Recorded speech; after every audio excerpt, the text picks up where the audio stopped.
की आपल्याला या कार्यक्रमाबद्दल कसं वाटतं? खूप छान वाटलं. हा माझा फर्स्ट टाईम होतं म्हणजे, आणि हे संधी फक्त मला दादांमुळं मिळाली आहे. खूप छान वाटतंय. पहिल्यांदाच मी म्हणजे मी नेहमी तुम्ही मला डान्स करताना पाहिलं आहे, आणि हे फर्स्ट टाईम होतं माझं की मी फॅशन शोला आली आहे आणि मी हे सगळं लाईव्ह पाहिलं आहे. बऱ्याचदा मी स्टेजवर असते आणि प्रेक्षक वर्ग खाली असतात. आज मी स्टेजवर होते आणि सगळं माझ्यासमोर चाललं होतं.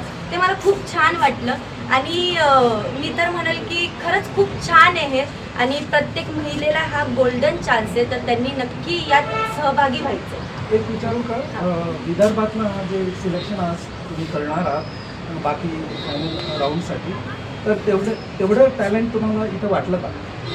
खूप आहे. म्हणजे अक्षरशः फॅमिली म्हणजे घरातले कामं वगैरे ते सगळं करून महिला आज इथं आल्या आहेत, आणि त्यांनी आज त्यांची कला आहे ती सादर केली आहे. तर खरंच खूप छान वाटतं, आणि आहे टॅलेंट सगळ्यांमध्ये असतं रे, तुम्ही फक्त दाखवा बाबा, बस एवढंच आहे.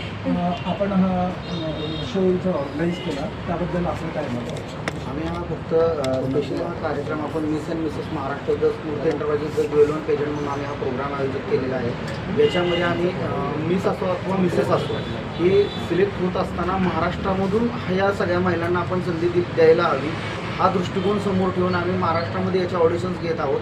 आत्तापर्यंत नवी मुंबई, पुणे, कोल्हापूर आणि ही चौथी फेरी जी होती ती आपल्या नागपूर येथे होत आहे. आणि याच्यामधून जे काही टॅलेंट राऊंडमधून जे सिलेक्ट होतील ते फिनालीसाठी सिलेक्ट होणार आहेत. अजून आमच्या 2 ऑडिशन्स बाकी आहेत. तर आम्हाला इच्छा अशी आहे की महाराष्ट्रातून महाराष्ट्राची सुंदरी निवडली जावी, आणि ती जवळपास या शहरांमधूनच निवडली जावी, आणि प्रत्येक ठिकाणी कॉम्पिटिशन होत असताना महाराष्ट्रात सर्वत्र होत असावं. तर असा आमचा एक भाग होता, म्हणून आम्ही विदर्भाला देखील याच्यामध्ये प्राधान्य दिलं, आणि विदर्भामध्ये येऊनसुद्धा आम्हाला खूप सारा टॅलेंट पाहायला मिळतो आहे, अनुभवायला मिळतो आहे, आणि त्या सगळ्या कंटेस्टंटना आणि इतर व्यक्तींनासुद्धा खूप साऱ्या शुभेच्छा. आणि आम्हालाही मीडियाचं खूप सारं आभार की मीडियाने आम्हाला कव्हरेज केलं, आणि अशा महिलांना संधी द्यावी किंवा मिळावी म्हणून आमच्या पेजंटना देखील मीडिया कव्हरेज देत आहे.